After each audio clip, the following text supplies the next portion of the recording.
Beberapa bulan yang lalu, Bosman sudah mengatakan bahwa perang melawan globalis ini masih panjang, masih lama dan memerlukan daya tahan atau endurance yang panjang. Menghemat tenaga, menghemat amunisi, dan cerdik merupakan langkah yang dibutuhkan. Bukan pinter loh ya, cerdik. Pinter itu bisa hafalan di sekolah, itu pinter. Mengikuti ilmu yang diberikan oleh guru, oleh dosen di kampus, itu pinter. Kita sekarang juga pejabatnya orang pinter semua. Saking pinternya cetak uang dibilang inflasi. Ngutang asing itu benar, bergantung dolar itu benar. Lalu kerjasama dengan negara komunis yang penuh tipu daya dibilang benar. Dan bergantung pada investasi asing itu benar. Dan genre berpikir begitu saat ini berkuasa mutlak mengatur negeri ini. Jadi yang di atas tinggal gampang, cuman bagi sembako sama kunjungan-kunjungan. Itu pinter pejabatnya namanya. Pinter minteri atasan, sama pinter bodohi rakyatnya. Sementara yang dimaksud cerdik di sini adalah street smart, orang yang memakan pengalaman hidup yang keras, makan jalanan, terantuk-antuk hidupnya, namun mantulnya lebih tinggi dari jatuhnya. Di atas orang cerdik ada lagi orang bejo atau orang beruntung. Nah, lebih enak lagi gabungan keduanya sebagai pemimpin. Sudah bejo,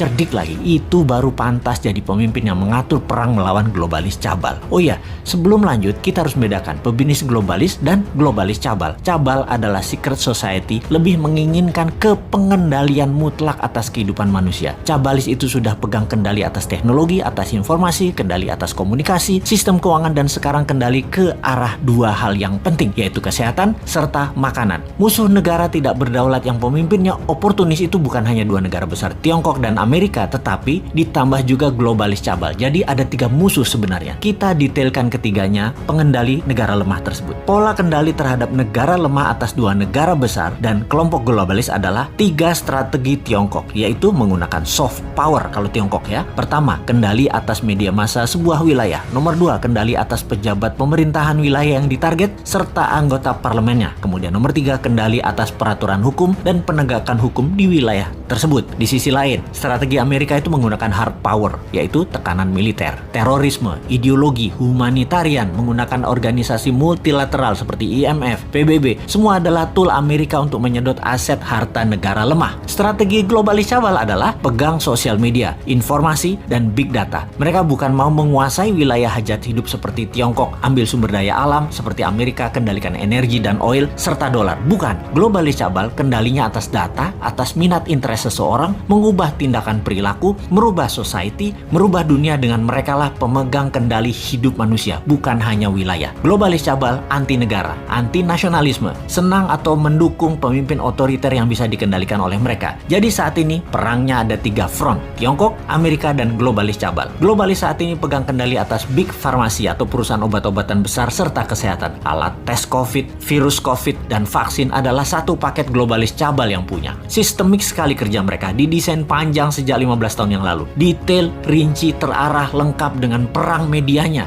desain ketakutannya, dan alat yang disebut COVID atau virus yang sedikit lebih mematikan dibandingkan flu itu. Bahkan vaksin buat para petinggi big farmasi atau elit globalis cabal beda dengan yang dikasih ke masyarakat. Pastinya yang di masyarakat itu mengandung merkuri. Ini kata data intelijen pertahanan internasional loh ya, mudah-mudahan data ini salah. Vaksin globalis paling nggak suka dengan imunoterapi atau imunodulator, peningkatan imunitas yang dipakai untuk melawan mereka karena tidak bisa didata, tidak bersertifikat. Mereka globalis cabal yang perlu bukan hanya vaksinnya laku, PCR antigennya laku, sebaran virusnya cepat dan meluas, tapi data itu tidak kalah penting bagi mereka. Globalis menyarankan pakai masker dan lockdown di banyak wilayah sesuai dengan saran versi globalis. Semua sudah dibuat protokolnya sehingga efeknya perangnya panjang. Ada yang improvisasi misalnya pakai imunoterapi lokal, lockdown ringan bergantian, ekonomi jalan biasa, pakai data center satelit sendiri, komunikasi pakai tool negara tersebut sendiri, sosial media punya sendiri, negara tersebut nggak akan rubuh,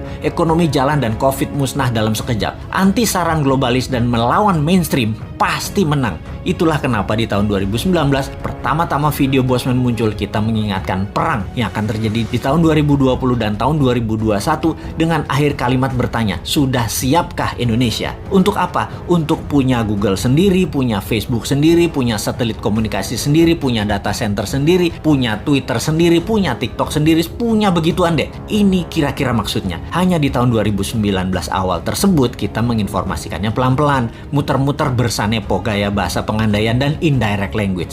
Ternyata nggak paham gaya bahasa beginian. Wes, Jawa Timurane bosman metu tak sikat pol saiki. Faktanya perang pandemi ini panjang, 2025 baru bersih. Dan bukan karena virus solusinya, tapi natural herd imunitas solusinya. Terpapar banyak dan sembuh pakai imunitas diri sendiri dibantu booster multivitamin dan mineral. Kemudian perang apa lagi yang akan terjadi? Yaitu perang cuaca atau climate war. Sudah sejak tahun lalu dimainkan. Dan kalau yang ini Rusia ikut bermain. Selain globalis cabal Tiongkok dan Amerika di belakangnya negara sekutu terutama G7. Mulai nyadar sekarang di mana-mana hujan juga banjir. Kata-kata puitisnya adalah bagai hujan di musim panas.